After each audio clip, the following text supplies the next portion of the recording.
1 થી 20ની અનોખી ગણતરી જે સમગ્ર વિશ્વને સમાવી લે છે। એક રાજાની પુત્રીના લગ્ન થવાના હતા। છોકરીની શરત હતી કે જે 20 સુધી ગણી શકે રાજકુમારી તેને એનો પતિ તરીકે પસંદ કરશે। ગણતરી એવી હોવી જોઈએ કે આખી દુનિયાને સમાવી શકાય। જો તે ગણતરી ના કરી શકે તો તેને 20 કોરડા મારવામાં આવશે, ખાવા પડશે। આ શરત માત્ર રાજાઓની છે। હવે એક બાજુ રાજકુમારીની પસંદગી અને બીજી બાજુ ચાબુક। એક પછી એક રાજાઓ અને બાદશાહો આવ્યા। રાજાએ પણ મિજબાનીનું આયોજન કર્યું। મીઠાઈઓ અને તમામ વાનગીઓ તૈયાર કરવામાં આવી।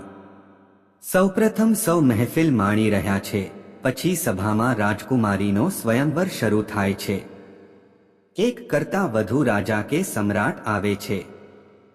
દરેક વ્યક્તિએ વાંચેલી ગણનાનું પઠન કર્યું, પરંતુ રાજકુમારીને સંતોષ થાય એવી ગણતરી કોઈ પણ કરી શક્યું નહીં। હવે જે આવે તેને ચાબુક મારીને જતી રહે। કેટલાક રાજાઓ પણ આગળ ન આવ્યા। તેઓએ કહ્યું કે ગણતરી જરૂરી છે।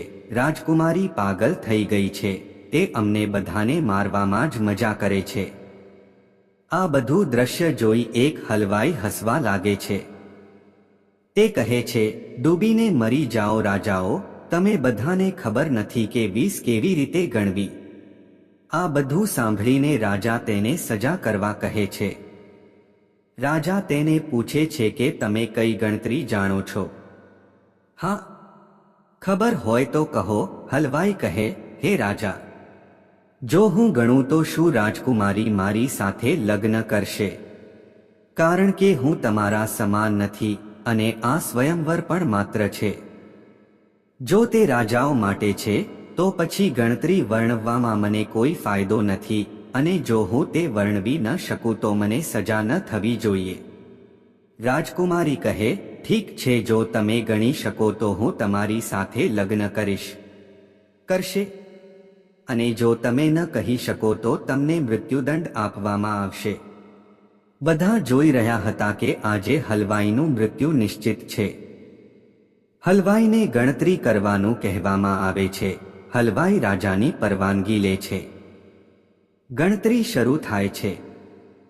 1 ભગવાન, 2 બાજુ, 3 વિશ્વ, 4 યુગ, 5 પાંડવો, 6 શાસ્ત્રો, 7 વખત, 8 વિભાગો, 9 ગ્રહો, 10 દિશાઓ, 11 રુદ્ર, 12 મહિના, 13 ઝવેરાત, 14 જ્ઞા, 15મી તારીખ, 16 શ્રાદ્ધ, 17 છોડ, 18 પુરાણ, 19 તમે અને 20મો હું। હલવાઈની ગણતરી સાંભળી દરેક જણ સ્તબ્ધ છે। રાજકુમારી હલવાઈ સાથે લગ્ન કરે છે। વિશ્વની દરેક વસ્તુ આ ગણતરીમાં હાજર છે। અહીં શિક્ષણ કરતાં વધુ અનુભવ છે। મિત્રો, જો તમને વિડિયો પસંદ આવ્યો હોય તો લાઈક કરો, અને જો તમે ચેનલ પર નવા છો તો પ્લીઝ સબસ્ક્રાઇબ કરો। આભાર।